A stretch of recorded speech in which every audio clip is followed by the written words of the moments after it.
नमस्कार, आप देख रहे हैं नेक्स्ट 9 भोजपुरी और मैं हूं आपके साथ नैन्सी। जी हाँ, जहां पर देश भर में इन दिनों लोकसभा चुनाव काफी ही गर्माता हुआ देखा जा रहा है, तो वहीं ऐसे में आज चुनावों का पहला चरण शुरू हो गया। आप सभी जानते हैं कि भाई आज से 20 राज्यों में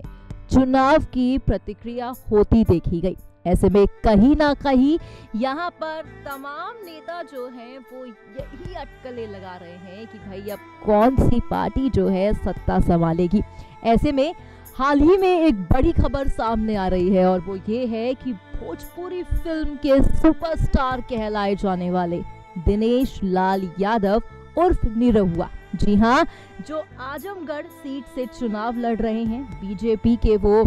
खास मेंबर बताए जाते हैं। और ऐसे में आजमगढ़ सीट से दिनेश लाल यादव खड़े हुए हैं और उनके अपोजिट हैं सपा की सीट से अखिलेश यादव। ऐसे में आपको बता दें कि खबर ये आ रही है कि आजमगढ़ में जब उनका रोड शो हो रहा था तब उन पे हमला किया गया है और ये हमला किसी और की तरफ से नहीं बल्कि सपा के बंदों ने किया है। जी हाँ, कहा जा रहा है कि जब आजमगढ़ में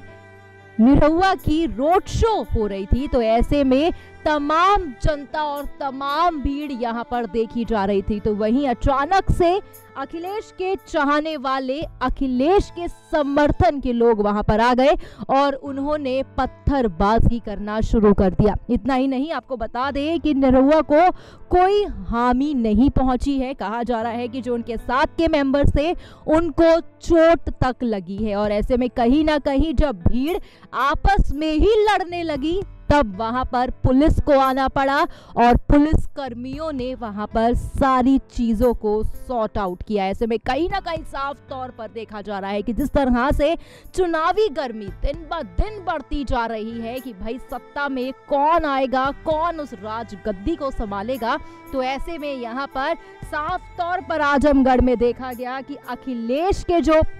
चाहने वाले हैं और अखिलेश को जो सपोर्ट कर रहे हैं वो लोग यहाँ पर निरहुआ की रोड शो को देखकर पहले तो हैरान रह गए, क्योंकि जिस तरह की यहाँ पर जनता की भीड़ को देखा जा रहा था, जिस तरह से यहाँ पर उनके चाहने वाले बार बारी उनके नाम के नारे लगा रहे थे, तो वहीं अचानक से वो सब आ गए और उन्होंने अखिलेश के नाम के नारे लगाना शुरू कर दिया। मानो कहीं ना कहीं ऐसे में ये कहा जा रहा है कि फौरन ही जैसे ही पुलिस वाले वहां पहुंचे उन तमाम लोगों को वहां से भगा दिया गया और रोड शो को कंटिन्यू रखा गया। वाकई ये कहना भी गलत नहीं होगा कि अगर निरहुआ की फैन फॉलोइंग को देखा जाए, अगर जिस तरह से पब्लिक उन्हें प्यार करती है, तो ये हो सकता है कि इस बारी आजमगढ़ की जो सीट है सपा वहां से हार जाए और यहाँ पर निरहुआ इस सीट से जीत हासिल करे। खैर, आने वाला वक्त बेहद ही जल्द बताएगा, क्योंकि चुनाव के नतीजों का इंतजार हर किसी को है कि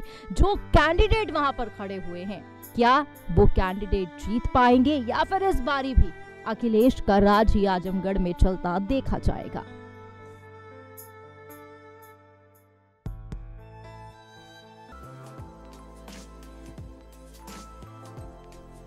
भोजपुरी के सुपरस्टार कहलाए जाने वाले दिनेश लाल यादव उर्फ निरहुआ, जिन्होंने बीजेपी को ज्वाइन कर लिया है, और आप सभी ये बात जानते हैं कि देश भर में इन दिनों लोकसभा चुनाव 2019 जो है काफी गर्माता हुआ देखा जा रहा है, जहां पर आज पहले चरण की वोटिंग शुरू हो चुकी है। तो वहीं ऐसे में जहां पर दिनेश लाल यादव ने बीजेपी को ज्वाइन किया, तो वहीं आजमगढ़ लोकसभा सीट से वो चुनावी मैदान में उतरे। उससे पहले आजमगढ़ से बीजेपी की टिकट मिलने के बाद ही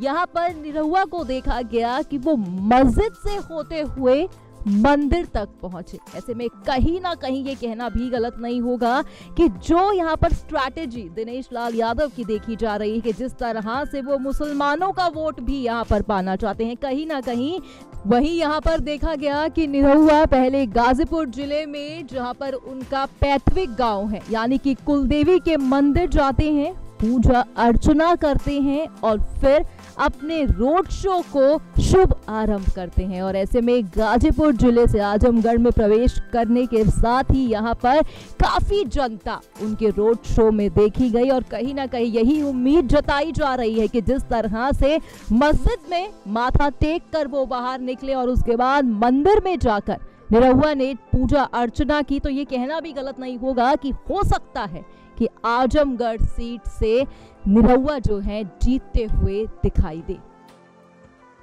पूरी से नैन्सी।